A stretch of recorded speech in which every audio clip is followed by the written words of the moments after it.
Bonjour à tous, merci de votre participation. Donc, je suis Charles de Vacosa, animatrice du groupement d'employeurs départemental Agri-Emploi Rural 71.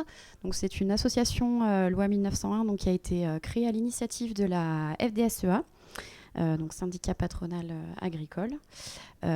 Donc, les objectifs du groupement, donc en fait, c'est d'embaucher des salariés par le groupement et donc de pouvoir les mettre à disposition du coup de ses membres adhérents afin de se les partager et donc d'éviter d'embaucher un certain nombre de salariés en direct. En fait, ça permet du coup de se partager des salariés. Donc, mutualiser donc, les besoins en main-d'œuvre, créer des emplois stables, bien sûr, pour les salariés, parce qu'on peut leur proposer du coup des postes en CDI, en fait, et leur permettre du coup de changer de structure tout au cours de l'année afin de voir différents postes et différents secteurs d'activité. Donc, on est présent sur le secteur du département de Saône-et-Loire. Donc, vous avez un groupement départemental dans chaque département de France, du coup. Et donc, on commence à avoir un joli groupement donc, sur le 71, principalement donc, grâce aux viticulteurs donc, qui sont très très nombreux parmi nos adhérents. Donc, on a à peu près 80% de nos adhérents qui sont viticulteurs actuellement. Et donc, on a à peu près 80 adhérents maintenant en viticulture. Donc ça permet également donc, pour les salariés de leur permettre une certaine polyvalence, donc comme je le disais, ce qui peuvent être amenés à travailler donc, en viticulture, en élevage, en maraîchage, toute activité agricole. Voilà, donc je vais vous présenter un petit peu les chiffres du groupement donc sur 2021. Donc on a fait à peu près 87 000 heures, donc ça représente 54 équivalents temps plein donc, sur l'année. On a embauché donc 353 salariés, principalement saisonniers. Donc on a une dizaine de permanents maintenant, donc entre des CDI et des apprentis. Et donc en viticulture, donc, comme on est au salon dans l'usine équipe, donc on a 3 saisons principales, donc les travaux d'hiver. Donc à partir du mois de novembre jusqu'à là, ça va se terminer là tranquillement du coup sur fin mars. Ça rattaque après donc, avec les travaux en verre à partir de début mai, mi-mai selon l'année, jusqu'à fin juin, donc bon, l'année dernière mi-juillet. Et donc les vendanges, donc après partir des fois du 15 août ou bien du 15 septembre jusqu'à Comme moi, je suis secteur, on va dire secteur Luni. Donc, nous, on a 10 jours de crément, ramassage main. Et après, on va dire comme on va dire le Mâconnais Sud, comme ça, ils peuvent rattaquer. Donc, ça fait qu'on mutualise, toute l'équipe de saisonniers. Nous, on finit chez nous et on les réinjecte, on va dire, entre guillemets, sur le Beaujolais ou Pouilly, tout ça. Pouilly, Fuissé. donc, On se débrouille comme ça. Stéphanie Jacquelin, donc, la présidente de notre groupement d'employeurs donc, depuis le mois de décembre. Donc voilà, donc comme elle expliquait, du coup, lors de ces saisons, en fait, on embauche les personnes. Donc là, par exemple, pour les vendanges, en général, donc c'est l'Uni qui commence sur le secteur Mâconnais. Et donc, nos salariés, ça leur permet du coup d'avoir un contrat qui dure presque 4 semaines, du coup, pour les vendanges, au lieu de 3 jours par-ci, 10 jours par-là. Donc c'est vrai que c'est un vrai outil qui nous permet de mutualiser les salariés. Donc comme je vous disais, donc on recrute les saisonniers donc par différents biais, différents sites job board. Ensuite, donc je les embauche par donc le groupement d'employeurs. Ils sont mis à disposition du coup des membres d'adhérents. Je gère donc la totalité des plannings du coup au niveau des saisons. Ensuite, donc on réalise également donc les payes, les déclarations sociales, toute l'administration du personnel, donc les visites médicales. S'il y a des arrêts maladie, ce genre de choses. On peut également mettre en place des formations du coup, pour essayer justement de fidéliser, de garder et de faire monter en compétence nos salariés, donc que ce soit au niveau interne ou en externe. Et donc après, on a tout le suivi des salariés, donc après tout ce qui a trait au social au niveau de nos salariés. Pardon, je te coupe. L'avantage qu'on peut avoir aussi avec le GED, c'est qu'on s'occupe vraiment, administrativement, de rien. Nous, employeurs, on s'occupe de rien.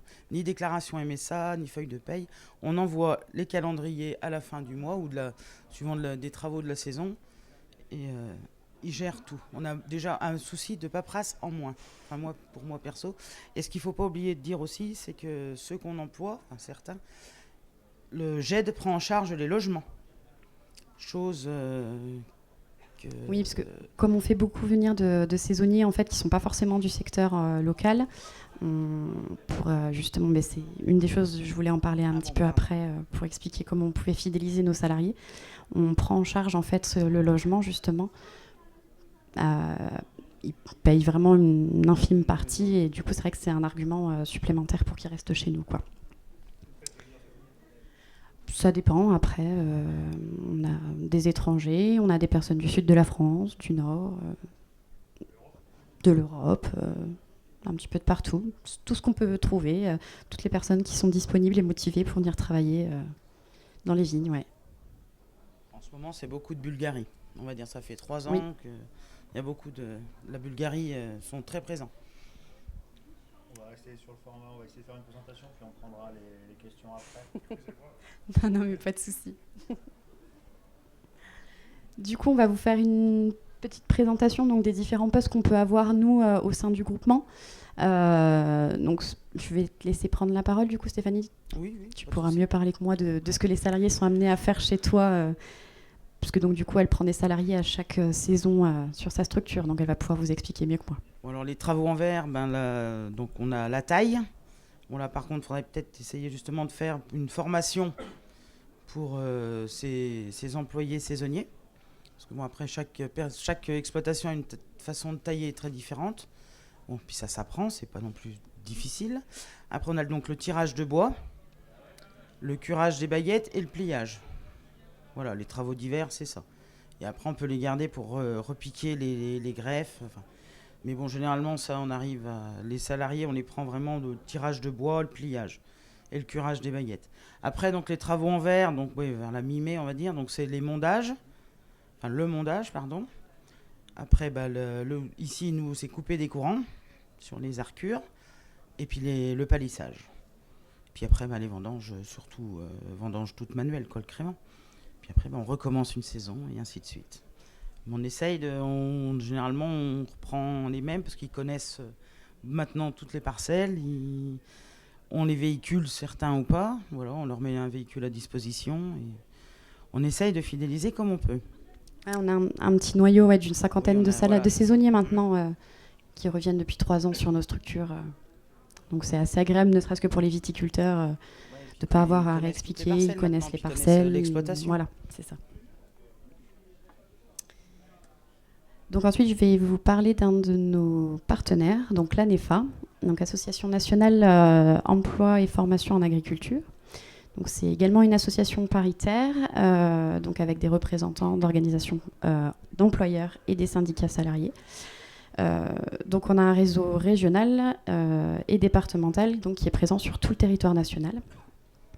Et donc par ce biais-là, donc les différentes missions de l'ANEFA, c'est d'informer, d'orienter tous les publics sur les métiers et les formations en agricole, donc de valoriser l'image des métiers agricoles donc, grâce à des actions qui sont menées donc, par notre animatrice donc, au sein de la FDSEA, donc, qui est amenée à aller se déplacer dans les écoles. Elle participe à des forums pour expliquer un petit peu les métiers agricoles aux jeunes adolescents pour leur donner envie d'apprendre et d'entrer en formation agricole.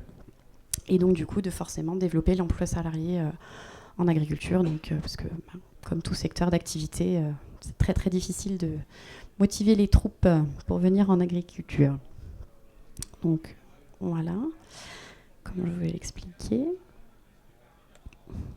Et donc, du coup, grâce à ce partenariat, donc, il y a un site internet qui s'appelle l'agriculturerecrute.org, donc, qui est un site gratuit qui permet du coup de mettre en relation en fait, les employeurs et les salariés. Donc, en tant qu'employeur, il suffit uniquement de créer un compte, de mettre en ligne du coup l'offre d'emploi. Donc, soit tout seul et après vous vous débrouillez pour les recrutements, soit vous pouvez du coup être aidé par notre animatrice ANEFA qui va vous aider du coup pour la réalisation de l'offre, le suivi des mises en relation. Et du coup, de vous aider à déposer l'offre et de pouvoir vous proposer après les profils qui correspondent du coup à votre offre d'emploi. pour la partie candidat, du coup, c'est également un outil gratuit. Donc c'est comme tout type de job board, vous vous inscrivez, vous mettez votre CV en ligne, vos compétences, vos recherches, etc. Et donc vous pouvez consulter du coup toutes les offres qui sont dans le monde agricole, du coup dans toute la France, et du coup de postuler dans toute la France et aussi sur le département bien sûr de Saône-et-Loire. Voilà. De mon côté, j'ai terminé. Est-ce que vous avez des questions ? Allez, première question. Avant de passer aux questions, je le redis, donc toute la présentation a été captée, filmée, et puis vous pourrez la visionner ce soir en rentrant chez vous. Okay. Moi j'avais une question, comment vous arrivez à recruter vos salariés, parce que même nous, je suis pas du tout originaire de la région, mais on adhère dans un groupement d'employeurs, et souvent pendant les travaux en verre, même le groupement n'a plus personne, ou alors ça nous arrive que pendant les vendanges on en attend 20 et il y en a que 5 qui arrivent parce qu'il fallait les mettre ailleurs. Comment vous procédez du coup pour ces problèmes rencontrés? Alors, on n'est pas des magiciens.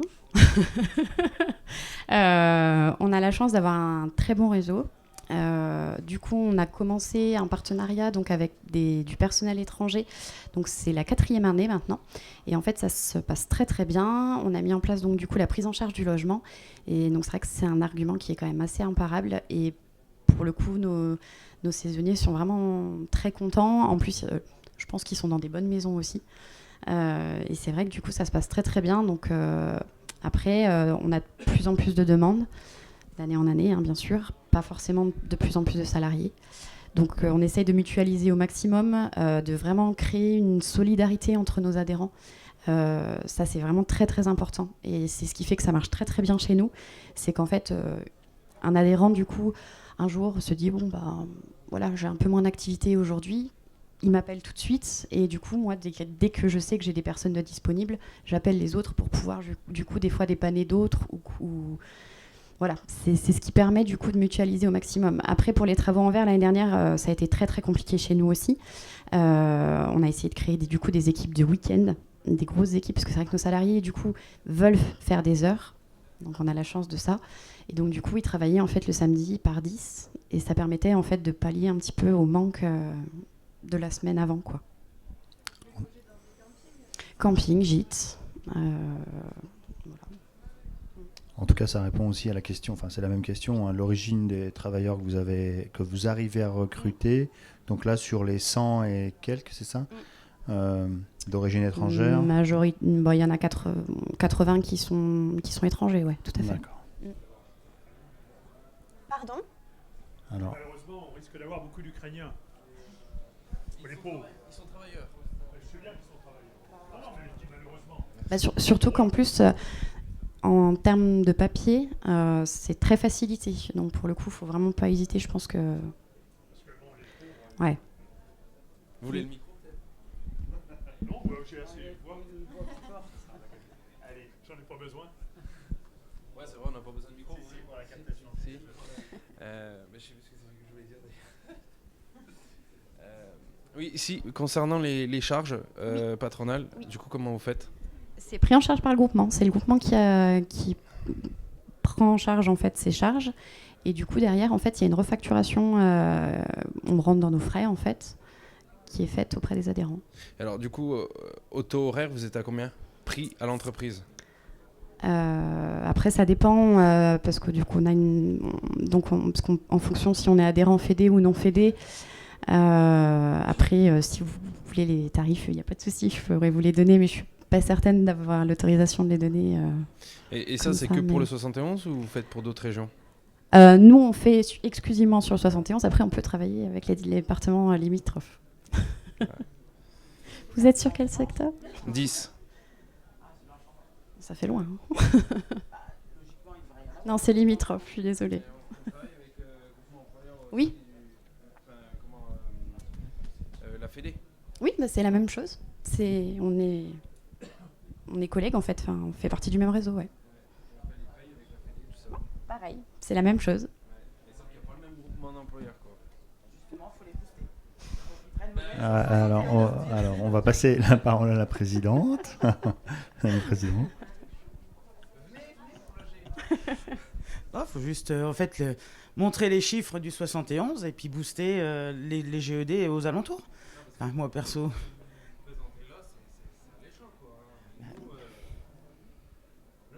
Faut après une cohésion entre viticulteurs, ou agriculteurs, voilà.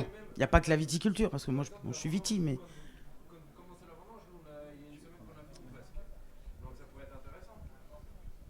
Tout à fait. Ouh, attention, il y a un projet qui naît là, entre la Saône-et-Loire et la Champagne. Et par exemple, nous, malheureusement, on est obligé de faire venir des Lituaniens, des Bulgares, des Polonais, et vous, je pense que c'est la même chose. Et si on pouvait faire travailler un mois et demi, ils seraient contents. Parce que nous, ils travaillent une semaine et demie. On leur fait faire, on essaye de. Comme j'expliquais tout à l'heure, on commence, on va dire. Pardon. On commence du nord Mâconnais, enfin. Oui, je parlais de chez moi, l'Uni. Et après, on redescend jusque dans le Beaujolais. Donc les vendanges sont jamais. On sait très bien que c'est jamais en même temps. En Champagne, vous démarrez quand du coup, vos ramassages Ça dépend. Ça peut être le 13 août, comme ça peut être le 13 octobre. Oui, là, parce que nous, cette année, on a commencé les créments le 6 septembre. Ouais, cette année, on a commencé vers le 2 ou 3 septembre, je crois. Donc mais on a fini le 11, je crois, ou le 12. Voilà, après, le problème, c'est que derrière, voilà, après, ça peut voir avec différents départements, différents jets de chaque. Aussi, voilà. Après, il suffit de. Ça y est, les Champenois se reconnaissent. Mais bon, en tout cas, on entend l'idée de dépasser le département et du coup. De toute façon, le problème qu'il y a partout, dans tout département de la France, c'est le problème de recruter des salariés, quoi. Même saisonniers, vrai que c'est un métier. C'est vrai que c'est peut-être mieux le CDI, mais le problème, tu peux pas avoir. On peut pas embaucher sur nos structures tout le monde en CDI, quoi.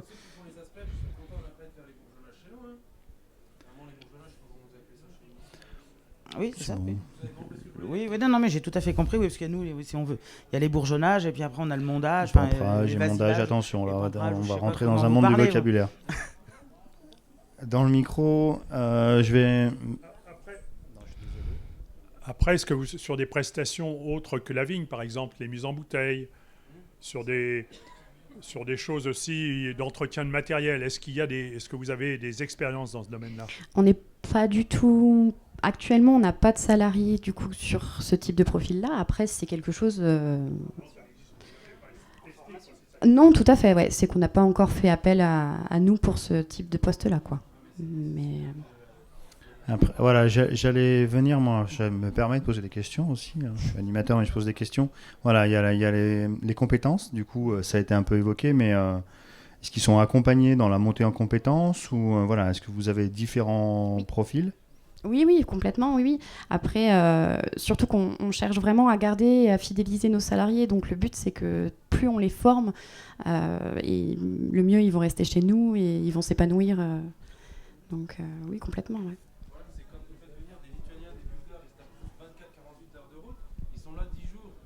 Ah non, nous ils sont là 10 mois sur 12. Ouais, mais en 10 jours de temps, ils font quand même 3-4 mois de paye chez eux. Donc ils sont contents, mais bon, bilan carbone, c'est pas bon. On est d'accord. Non mais ça y est, nous on en embauche en CDI qui reste. On fait un partenariat, 10-71. Il y a le 1 qui est en commun. Hein. Oui, c'est ça. Merci. D'autres questions, remarques sur la présentation? Des questionnements. On est au stand Hall A, place C40, si vous avez plus de questions, n'hésitez pas. Madame la Présidente. Ouais, un mot de conclusion, Madame la Présidente. Non, écoutez, merci de votre attention. Puis voilà, je vous dis, on est au Hall A C40, si vous voulez plus de renseignements vraiment plus détaillés, on va dire. Et puis, c'est vrai qu'on est tous dans un monde un peu à la recherche de personnel. Voilà, je sais pas comment conclure là-dessus, mais nous, on va garder notre petit GED 71, mais on va pouvoir peut-être le faire partager, pourquoi pas. Donner des idées aux autres jets de la France entière. On va servir de modèle, on va dire. On ne sait pas. Bah, je vous remercie.